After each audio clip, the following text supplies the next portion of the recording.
joining us for this interview, Judy. I attended your session this morning, and so I wanted to start off talking about that. If that's all right with you. Very good. So this morning you chaired a panel that dealt with a topic that's getting more and more attention, which are preprints, institutional repositories, and the version of record. So why do you think this topic is so hot right now?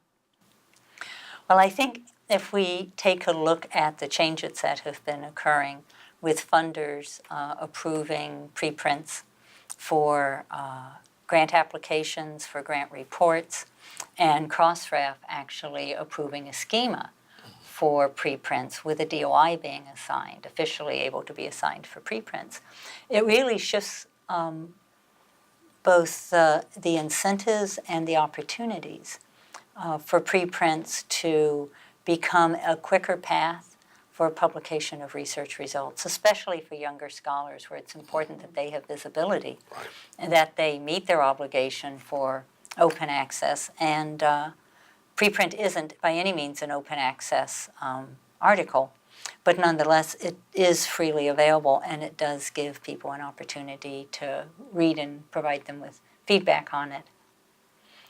If we go back 30 years, archive has been around for a long time, and for years people wondered why the other disciplines hadn't quite caught up. Right. And now I think they're doing it all within a very short period of time. Judy, I was reading that article in Scholarly Kitchen and your dialogue on that with some folks out there. And I was wondering, do you think that preprints are now given as much credence as the final published version of the article? And where does peer review fit into all of this? Oh, those are good questions. Depends on who you're talking to in terms of the amount of credence given to the preprints. Younger authors are more than happy to have a place that they can post an article without having to go through what for many of them is a rather tortuous process of having their articles rejected and resubmitted, because they always strive for the highest one, which is the most competitive journals with the highest impact factor first. That said, the funders, Wellcome Trust and our own NIH, one other funder, all approved the author's preprint for submission for a report for the grant, on the grant, and an application for a grant. So now we have an authoritative body allowing for the preprint to be used in this manner. I think for established authors, they're going to want the formally peer-reviewed article. So you really think that authors are going to want to keep sort of the process as it is, but go ahead and release this preprint so that other scholars can interact with it or have access to it? Well, if you think about archives, the physics archive has been around for, I think, coming on their 30th year. Yeah, that's true. And they're about to make changes to the technology. They've done a big survey of the people who use the system.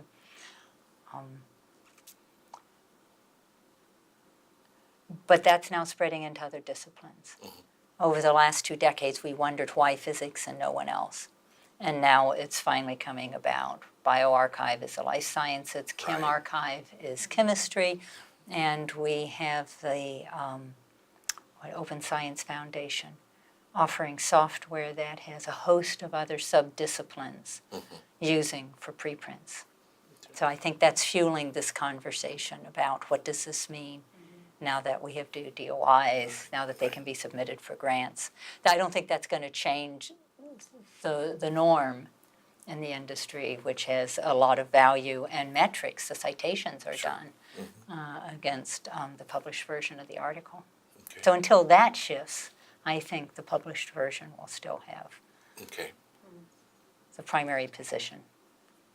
Something else that really struck me in the panel this morning was this idea of, is there actually a version of record, or should we flip it and think about it as records of, a record of versions?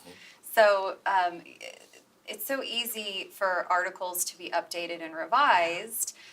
Do you think that the version of record is still a viable concept, or would you think of it more as a record of versions?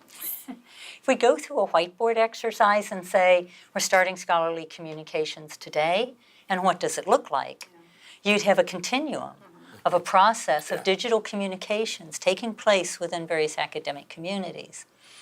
We're still in the transition phase where we have, it's almost like somebody cropped out a book and cropped out a journal. So you have these two pieces that are published, and you have this other stream of PowerPoint presentations, digital posters, articles submitted, articles put in preprint servers, feedback from other colleagues, submit the article to the journal, proposals to the grant funder. There's a whole sequence of documents. And it kind of raises a host of other questions about how much of that do we try to keep.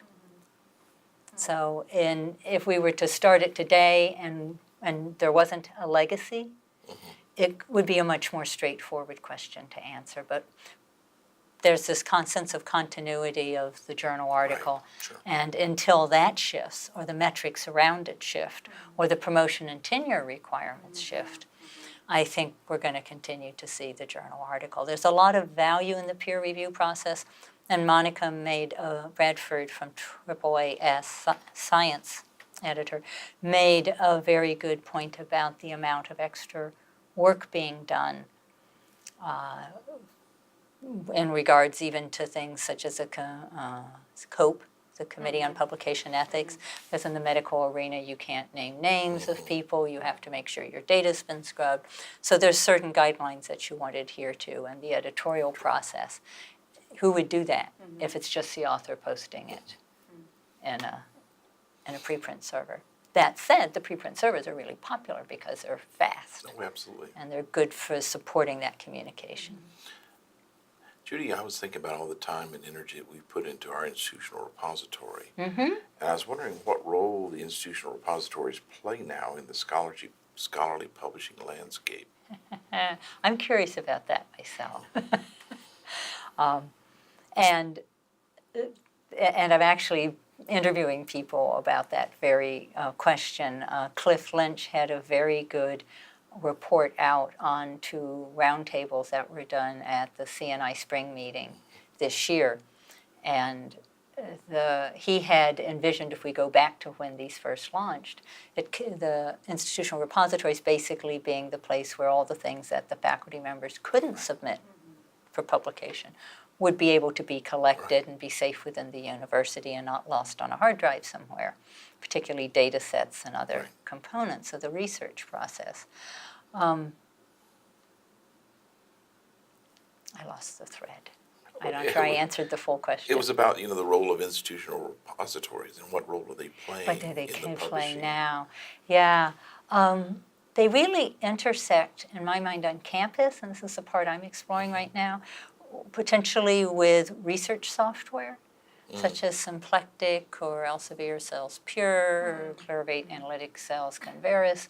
But it's a software that, just like an ILS handles the library from acquisition of content through its use and life cycle, while these handle grant applications, the awards, grant awards that they get, the disposition of the funds, and at the end of that long process is a compliance that has to be considered in relation to the funder so that they can demonstrate that, yes, it was required to be OA, the article has indeed become OA.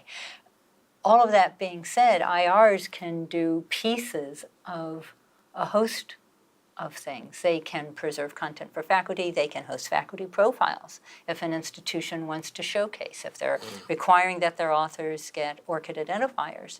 That's a great thing you could feed onto your homepage to showcase what the university can do. So the role of the IR is changing just as the role of the scholarly communications librarian is changing. And I think that's all going to evolve. It's not clear to me until I have a chance to do a few more interviews and think this through where, to hazard a guess as to where that will land. Okay.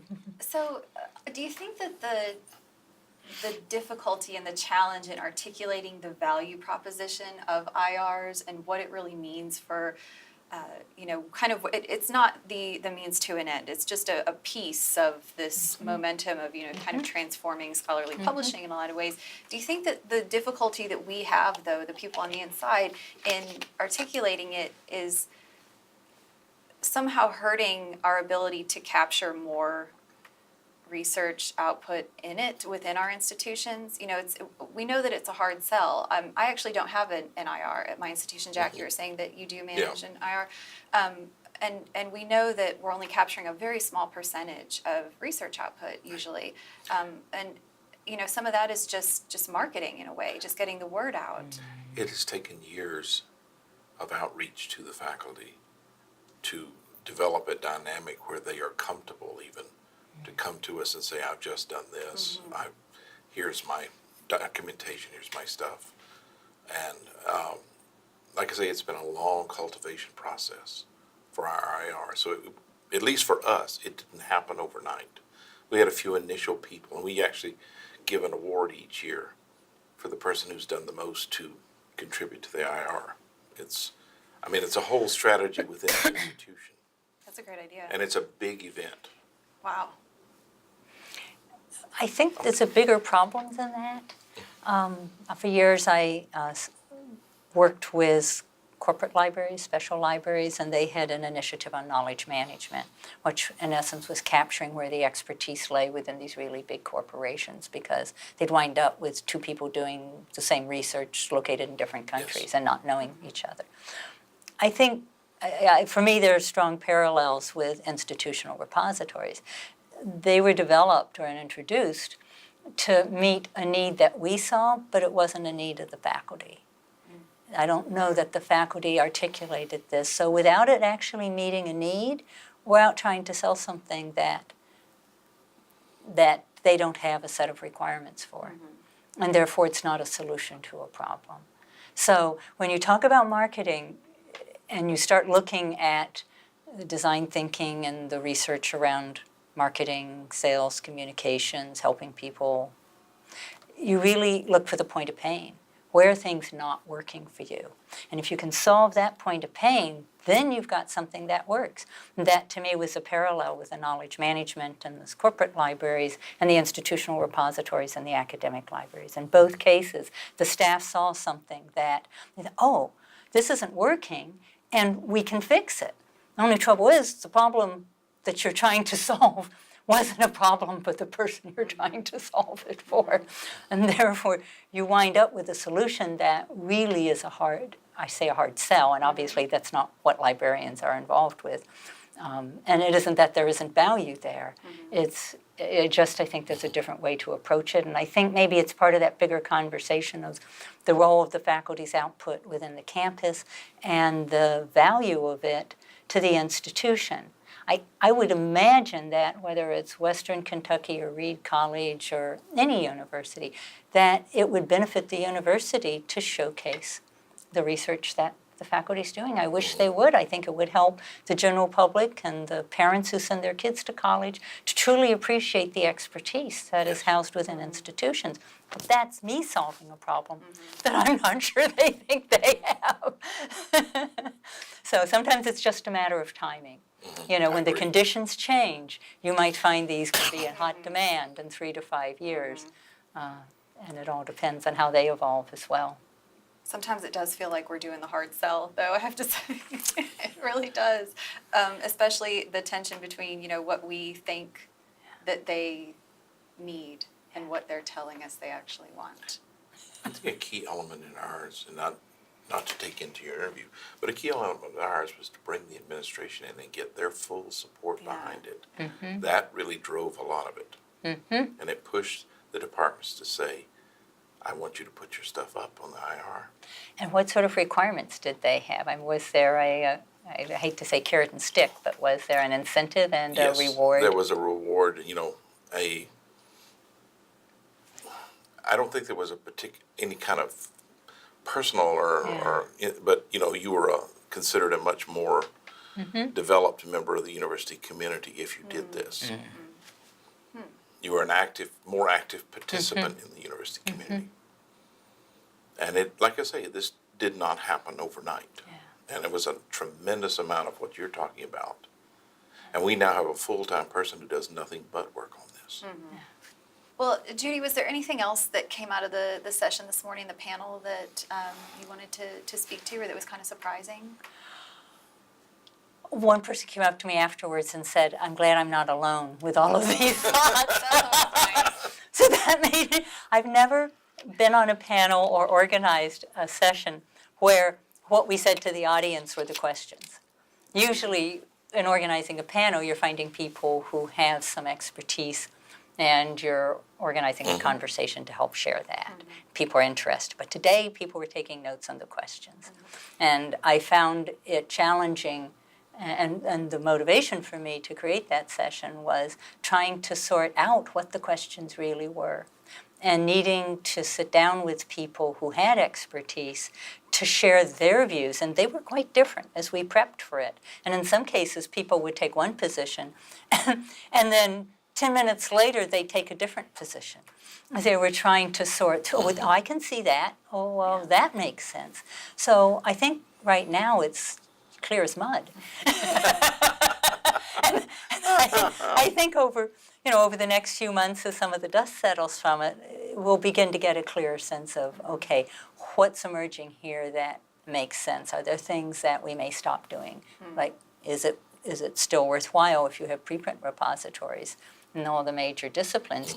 Do you still need to capture a version of the article in the IR?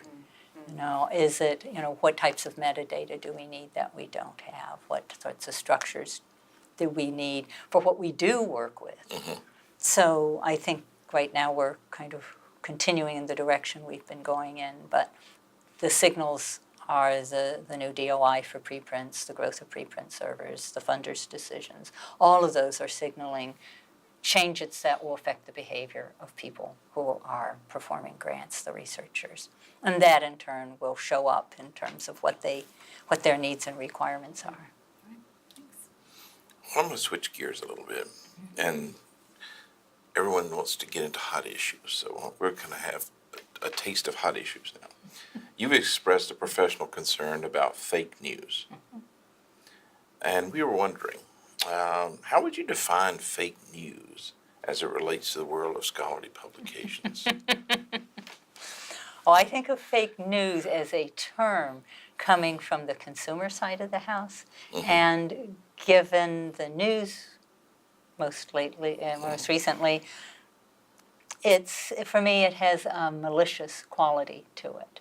It's done deliberately to deceive other people. It's not an error. It's not we did new research and it changed the outcome of our prior conclusion. This is something that was really designed to mislead, and I don't think scholarly communication has much of that. There are retractions that are done where people have fake data. I think that's probably the worst case scenario. But those are very painful situations for societies when they go through a lot, sometimes several years worth of pain and effort to correct what they don't call it the version of record, but to correct the literature that supports their discipline, because this is what people will reference, this is what people will cite.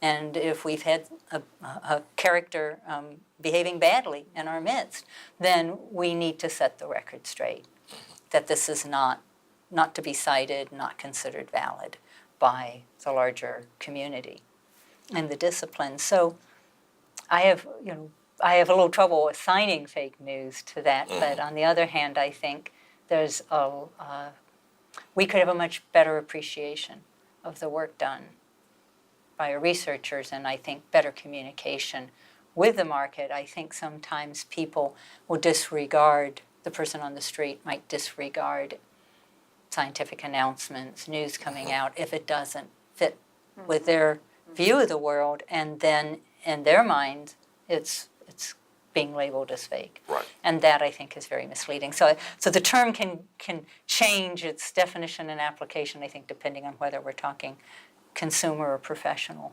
world. I agree with you.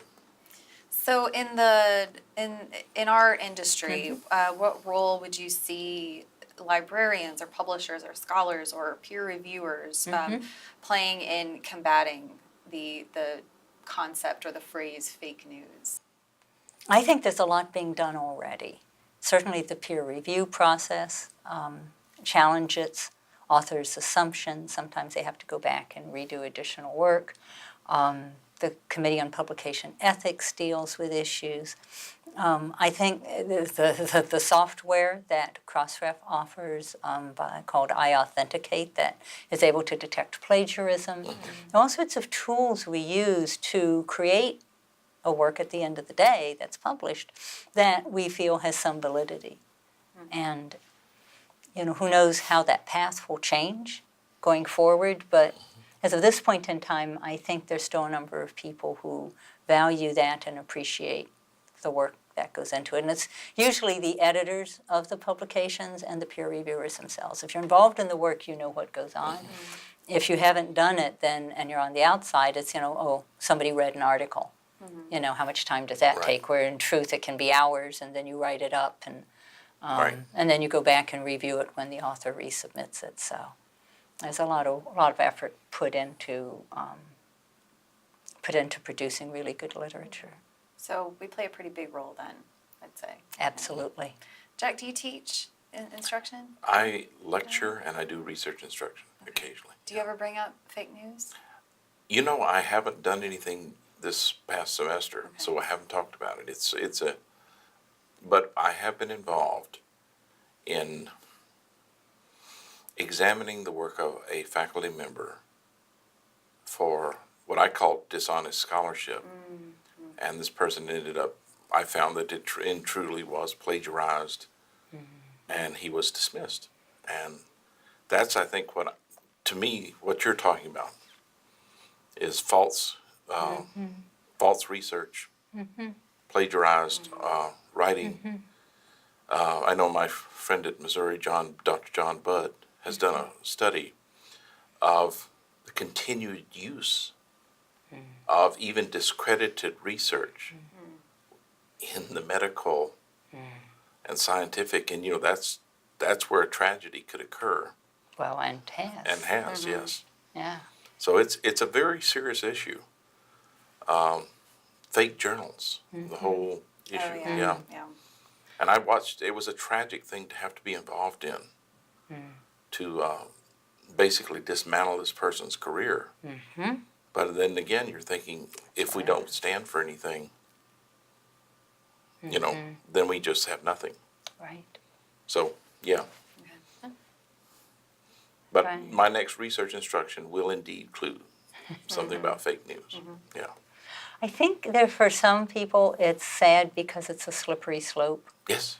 They're caught under pressure, they have a family to support, they need to get the promotion. Yep. It won't matter if I just Fudge this a little, bit, yeah. fudge this a Yeah. little, and then next thing you know, they have to, it's like a Ponzi scheme, you can't ever admit that you're wrong. And then in some sad cases, people have actually been recognized with awards absolutely. for Absolutely. their work, and after a time, the body of the scholars in the community come together and say, how is it that this person whose data we've never seen always comes out perfectly?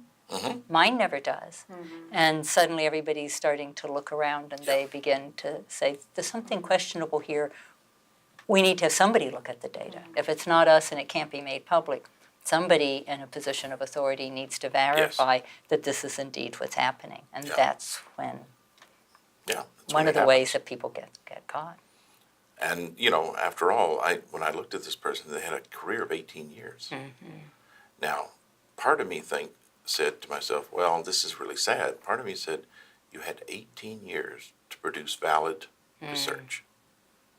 It wasn't like you were being forced into this in a quick. You chose to keep going on that slippery slope. I've been to several meetings recently where people have spoken on neuroscience as it applies to different fields. And it would be fascinating to have a neuroscientist, I think, study what happens to people. Is it something in the brain? Is there something biochemically that'd be going awry? Yeah. Because the people who up to a certain point in time, were upstanding members of their community. Yeah. And then for them to just kind of fall by the wayside, and in a tragic way, and sometimes they take down young scholars with them. Yes. Whose names are on the papers ruined that in they the process, published. yes. Absolutely. Yes. It's very sad. So there's a lot at stake here. I think you're right. And there are a lot of people invested in making that right. So it's one of the big questions for me is as we go forward and we start to collect more of the digital literature, do we still value that? And if we don't, is it okay that we don't? It may well be. It may be that the communities evolve with other sorts of conversations where everybody's degree of comfort is raised. But I think with all the pushback on the economics of the journal publishing world, Right.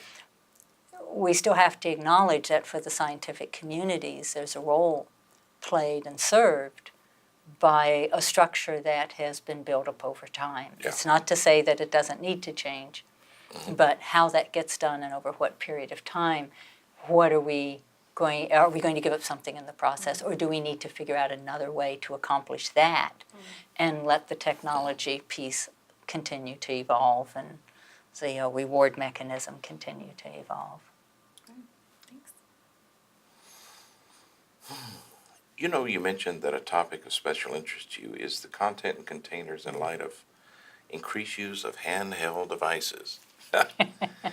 Could you expand on that topic and why you find it particularly interesting? And do you see this as having an impact on content and collection management in libraries?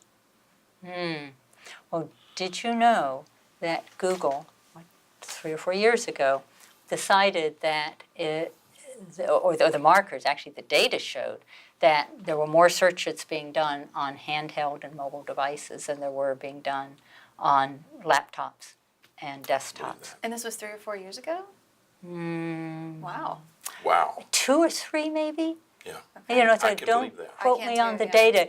data. They were measuring slightly different things from one year to the next. So I saw 2 areas have kind of reach a tipping point. But what Google basically said is, if we're going to point people to a site with mobile content, that content has to be programmed to work well on a mobile device. We're not going to display an entire PDF where you can't see anything Right. on this device. Well, that's pushing people to start taking the content out of the PDF, out of the formatting for the page, and coding it in HTML5. XML can do it, but you have to have responsive design so that it'll basically be properly sized for the size of the screen that you have. So now you wind up with this free-form text. I mean, yes, it may be structured, but it's still not intended to be sized to a page. And at that point, you begin to think about it as content. And then people think about reusing that content. Well, we have this great portion of this article, and it really describes X, and we could use that in these other places.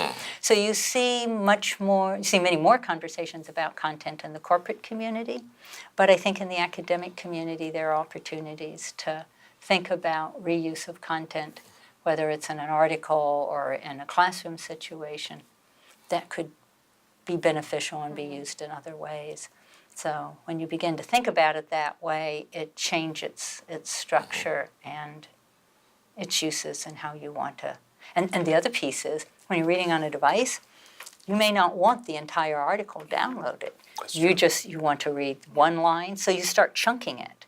So really in the journal, we have the title, we have the abstract, we have the article. That would be an example of kind of chunking content. But the first pass that the user gets gives them a little bit of information. It's like when I read the news. I scan the headlines and then I read the 2 lines underneath it. If it's the headline catches my eye, and then I click on it if I want to see the whole thing. But I'm always clicking back and forth. So there are ways that we can be more efficient, and I think those will evolve over the next few years. I caught that comment this morning about the PDF being an obsolete, yeah, and I was like, you know, you're right. It's just a photograph.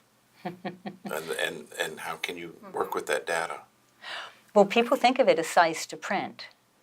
And people still want the print. And there are scientific studies that say people retain more information in a print.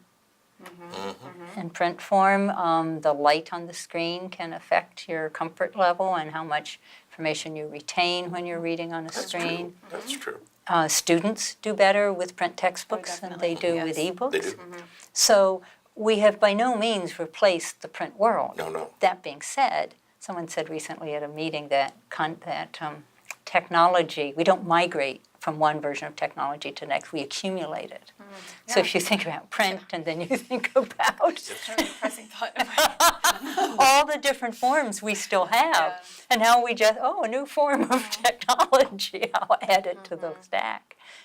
You know, it's interesting that it almost seems to be the reverse in academia. You're talking about how most people are doing searches on their phones, and you look around the Gallagher Center this morning, everybody's got their phones before the sessions start. You know, you don't see a lot of people pull out the laptop and That's stick true. it on the lap and start working on it.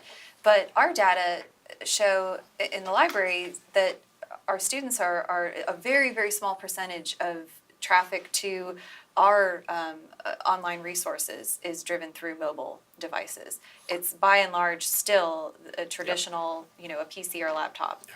So I wonder about the behavioral differences there, and I think it's tied to what you were just talking about, where, you know, academic reading or students doing some sort of a studying and how they interact with something that could be considered a textbook or a classroom material is going to be very different. And we saw a pushback against ebook format from the students, but it was subject specific. For certain texts, for certain courses, they did not want an ebook. And then for others, they did. For other types of material. It was very interesting. And you're right, and what you're saying at your school is reflected at ours. Our, what do they call it now?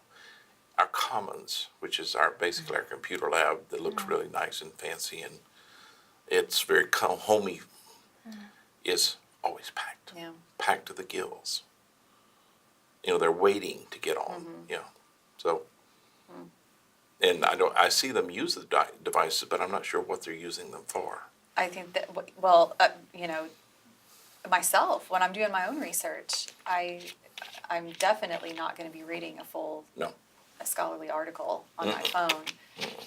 And you mentioned a lot of different reasons. Another thing I think is just that ease of distraction too. Like, oh, hey, I'm going to click somewhere else, and a message came up, or this notification came up. It's very hard to deep read that way. Right, and I think a lot of people are doing communication on their phone, so whether it's texting or emailing someone, they're quick back and forth interactive communications as opposed to sit down and focus on and read content. I had PhD students several years ago surprise me, and it shouldn't have surprised me because I do the same thing. When I'm doing research, I want to put things out side by side. Yeah. So I can compare them. Yes. I have one screen, I can't do that. Or they're 2 pages and they're too small on the screen for me to see. And then I can't really readily annotate them. So there's a lot of behavioral elements to reading that I don't think we have studied well enough to really understand how that affects our, our optimal use of the information we're being given. But I do think it's going to continue to be repackaged in different sizes based on, because we don't have enough time. It's just too much to read. Thanks. So I love reading The Scholarly Kitchen, and I love the whole Ask the Chefs, you know, because you get all these different perspectives. And you recently responded to the Ask the Chefs question, where does open access go from here? And that's a pretty broad question. And so I wanted to mention something that you had said, which was that researchers are split, and that the majority are still concerned with publishing in established journals. You know, this is due to promotion and tenure requirements usually, and that librarians are, you know, we're often fielding these concerns when we have conversations with faculty about open access, or when we try to just open a conversation about it. Sometimes they're not even sure what we're talking about, but we have to get our foot in the door somewhere. So do you think there's anything librarians can do to change the pervasive culture surrounding promotion and tenure in a small universe of established journals? And also, do you think that there's any room for this to be built into promotion and tenure guidelines, a preference for open access publishing? Those are really good questions. And I don't have optimistic answers for you. It's okay, honesty is better. Yeah. Faculty domestically are focused on journals. Sometimes their department says, if you don't publish in these 3 journals It's true. in this discipline, we will not consider your article for promotion and tenure. These are the top 3 in our field. Well, if your area of focus happens to fall in an area that's not within the scope of those 3 journals, good luck.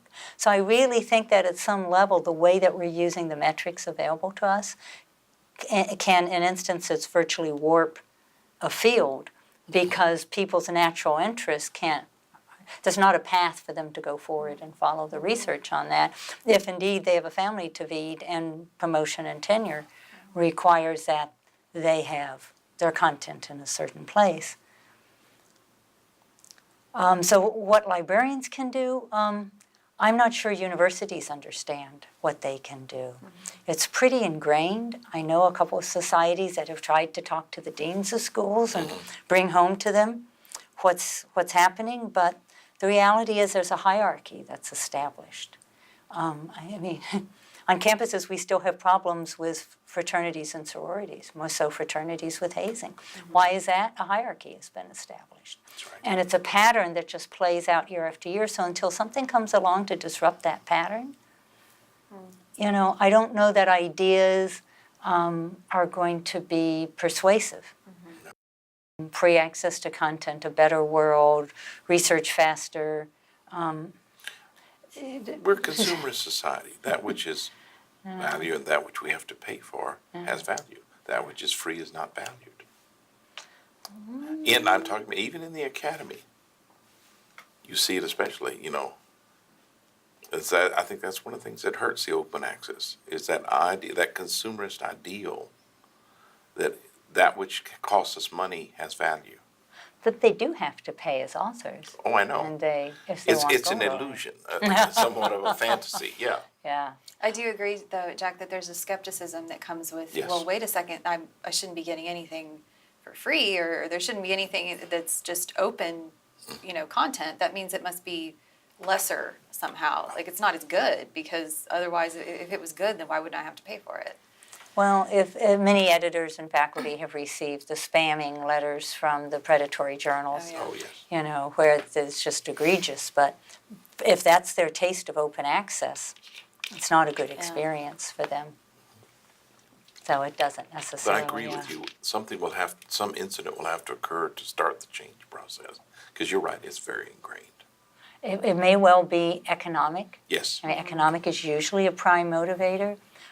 There was a keynote speaker from Georgia State on the opening night of the Society for Scholarly Publishing's annual meeting this year. It was a very sobering talk.